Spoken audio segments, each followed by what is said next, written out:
বাঁচানোর লড়াইয়ের কান্ডারি আগামী প্রজন্মের আন্দোলনের কারিগর নওশাদ সিদ্দিকী রয়েছেন।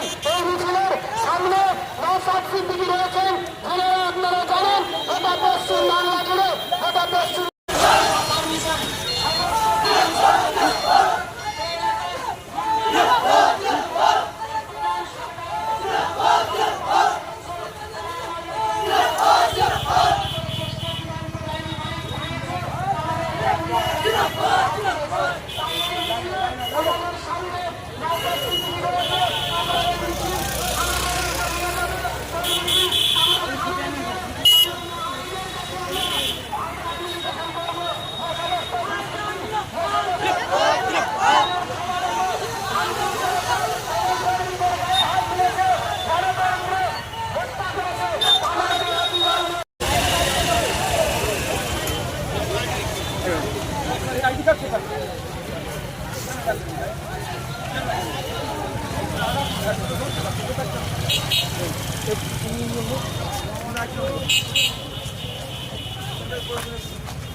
এই দুর্নীতিবাজদেরকে সরাতে প্রতিশোধে খাম চিহ্ন ছাড়বেন।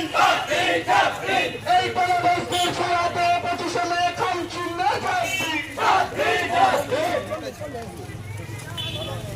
এই দুর্নীতিগ্রস্তদের বাংলা থেকে সরাতে প্রতিশোধে চরমবার প্রধান চিহ্নে খাম চিহ্ন এই ভাইজানের পার্টি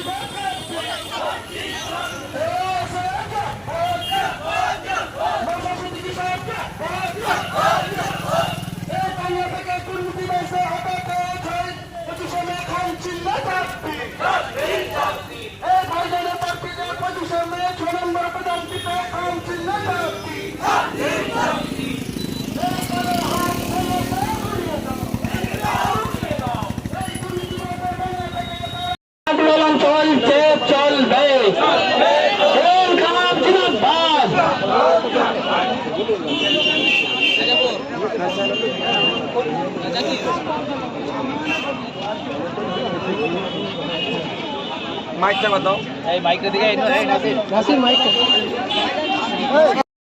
ধরনের পারমিশন নিয়ে আমরা এখানে একটা জনসভা ছিল তমলুকে মাইনুদ্দিন মাহিদার পক্ষে একটা জনসভা ছিল, কিন্তু এখানে তৃণমূলের দুষ্কৃতিরা আছে আমাদের মঞ্চগঞ্জ ভেঙে এখান থেকে আমাদেরকে যারা দায়িত্বশীল ছিল এখান থেকে তাকে বিতাড়িত করে। সেই জন্য তাকে শাস্তির দাবিতে আমরা যাতে এখানে প্রোগ্রাম করতে পারি, সেই জন্য আজকে আমাদের এখানে অবস্থান নিতে হচ্ছে। তারপরে বলবো আমাদের জনগণকে সুবিধার্থে আমাদের লড়াই, জনগণের স্বাধীনতা ফিরিয়ে দেওয়ারই লড়াই আমাদের। তাই আমি জাস্ট এসে পৌঁছেছি, এসে দেখছি এখানকার যারা অফিসিয়াল আছেন, যারা পুলিশ আধিকারিক আছে তাদের সাথে কথা বলছি, এনারা আশ্বস্ত করেছেন আমি এখান থেকে থানায় যাব, থানায় যে তাদের বিরুদ্ধে লিখিত কমপ্লেন দেবো।